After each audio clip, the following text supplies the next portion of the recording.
nocturne, vous pourrez les proposer aux soigneurs, assurant la distribution de nourriture. Nous vous souhaitons une agréable visite et vous remercions de votre attention. Bonjour à tous. Alors, bienvenue au musée de la mer pour assister au repas des phoques. Donc je vais commencer dans un premier temps par vous les présenter, en commençant par Okera qui est juste ici. Okera qui est la femelle dominante, donc c'est elle qui fait la loi en fait. C'est pas par hasard si elle s'est mise sur la plage ici, c'est tout simplement qu'en se mettant à côté de moi, elle espère manger plus que tout le monde.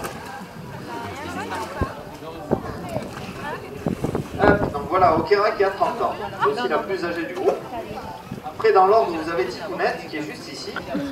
Alors Ticounette, c'est une femelle de 23 ans, elle est un petit peu plus jeune. Après dans l'ordre vous avez Sylvestrine qui est juste ici. Alors Sylvestrine, elle a 14 ans. Alors c'est la plus timide du groupe, donc elle reste souvent un petit peu à l'écart. Et alors là cet après-midi elle a choisi de faire la sieste. En fait vu qu'ils ont 2 repas par jour, le matin et l'après-midi, ben, des fois ils vont choisir de manger plutôt le matin pour faire la sieste l'après-midi. Alors maintenant, Charlie qui est juste ici, c'est le seul mâle du bassin. Alors lui, vous devez le reconnaître déjà par sa couleur, il est totalement noir. Comparé aux femelles qui sont beaucoup plus claires et tachetées sur les flancs. Les mâles sont beaucoup plus sombres.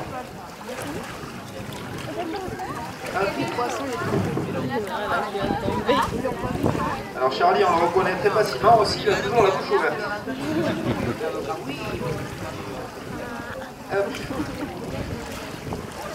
Voilà pour Charlie. Et la petite dernière qui est ici, qui s'appelle Naya. Alors Naya, elle est née dans ce bassin.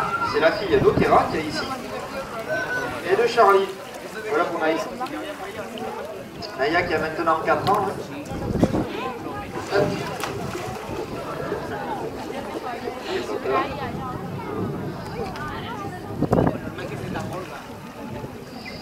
Alors, on va faire un petit peu la différence entre les phoques et les otaries. C'est vrai qu'il y a beaucoup de personnes qui font la confusion. Vous allez voir que c'est très facile de pas se tromper. Il suffit de regarder au niveau de la tête, précisément des oreilles. Les phoques n'ont pas d'oreilles externes, ils ont juste des petits trous auditifs qui sont reliés à leur tympan. Alors que les otaries ont des oreilles d'environ 2 à 3 cm. Voilà, c'est la principale différence. Grosse différence aussi au niveau du comportement. Les otaries sont très à l'aise sur leurs 4 pattes, elles peuvent se tenir sur leurs 4 pattes, marcher, voire même courir en cas de danger. Si je demande à Okera de courir sur la plage, elle va se déplacer péniblement en rampant. Voilà. Voilà. Allez, on va essayer de faire un petit exercice maintenant avec Charlie. Allez Charlie. Hop.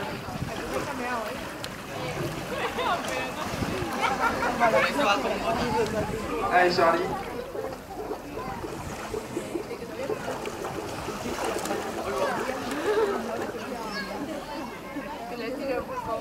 On va lui demander de faire un petit exercice qui s'appelle la toupie.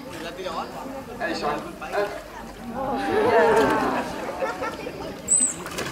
Un petit coup de sifflet pour lui dire qu'il a fait quelque chose de bien et qu'il a le droit à sa petite récompense, donc à son petit morceau de maquereau.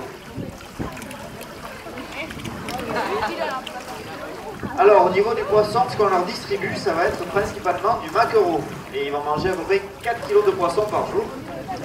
Alors, il faut savoir qu'on respecte une règle très importante, à savoir que Okera étant la chef du bassin, on va lui donner le premier morceau de poisson et également le dernier. Si par malheur j'ai le malheur de donner le dernier morceau en premier phoque qui passe, Okera va très mal le prendre et elle va aller récupérer ce morceau par la force. Donc ça va provoquer un conflit et pour éviter ça, on lui donne systématiquement aussi le dernier morceau. Allez Okera. Voilà, toujours dans le seau, c'est meilleur. Tu vérifies au cas où? C'est bon? Voilà, donc Okera a terminé le repas. Il ne me reste plus qu'à vous remercier de votre attention et vous souhaiter une bonne fin de visite au musée de la mer. Merci.